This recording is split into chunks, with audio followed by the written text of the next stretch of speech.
يما هلا شفت الرساله وهليت دمعي على خدي وزادت همومي.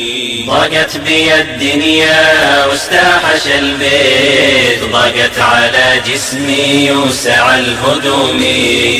ما فكرت نفس الرضا لا ولو حيت كلمة نصوح جابي عن العلوم. يقول يمك عايش جسمها ميت، تعجز عن الوقفة إذا جت تقومي. نسيتي كم ليلة في حضنها تبيت، من ثديها الطاهر طعمك ترومي. مهمها الأوجاع يوم انك الفيت، مع مخرج ضيق وراح من ظلومي. وكتوفها لك مركب طحت وعيت، ما يركد الخاطرين لك تقومي. تبيك في عز وراحات بالبيت، لو داسوا العالم عليها القدوم. خف من وري العرش يومك تناسيت، وابليس حط بوسط قلبك سهومي.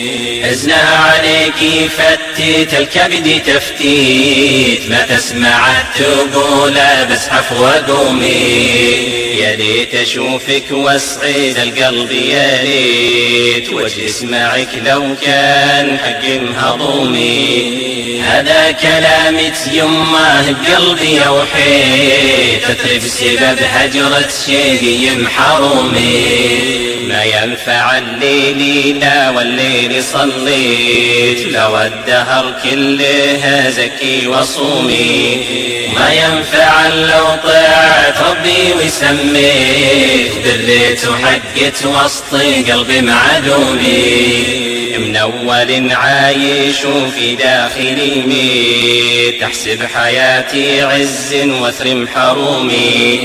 لا منهم جابولي اسم استوديت، ألف بالموضوع لحد يلومي. وافتح كتاب الله واقراه وإن جيت، عند آية الأف العظيمة أحومي.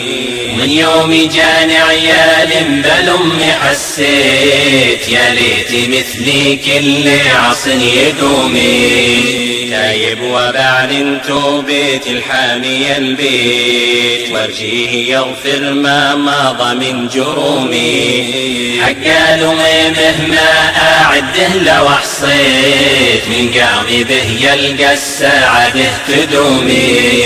وإن كان جاء تفريط في شمعة البيت، ترى العقوب نحس دايم وشومي. يما أنا جيت تول الراس والطيت، تطلب تعارف إني قلبت رحومي. جيت تشيل هموم مشالها هيت، موجود بين الناس تنم عدومي.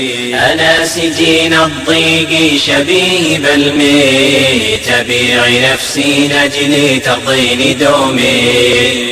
أنا اعترف واصيحين العالم أخطيت، يوم إني بهجرة عاقدت العزوم. يا كل إنسان ويا كل عاقل ويا كل مسلم، أمهاتكم أمهاتكم وآباءكم آباءكم، اقتربوا منهم. لا تغتنموا الفرص للبعد عنهم بسبب زوجة أو التعذر بسبب تدريس أو وظيفة. أسأل الله لوالدي المغفرة والدرجات العلى في الجنة، كما أسأله لي التوبة والصلاح. أنا اعترف واصيحين العالم أخطيت، يوم إني بهجرة عاقدت العزوم. تمت وبصلي على دايع الصيت، رسولنا صفوات رجال قرومي. عقوبات عاجلة. قال صلى الله عليه وسلم: كل الذنوب يؤخر الله منها ما شاء إلى يوم القيامة إلا عقوق الوالدين، فإن الله يعجله لصاحبه في الحياة قبل الممات. يتكبر على أمه فيصاب في حادث مروري.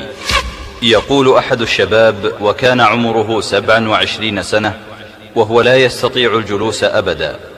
يقول: قالت لي أمي: أريدك أن تذهب بي إلى منزل أحد الأقرباء، فضجرت منها وتكلمت عليها، فقالت الأم: أرجوك يا بني أن تذهب بي إلى هؤلاء الناس، فلهم حق علي وأريد أن أزورهم.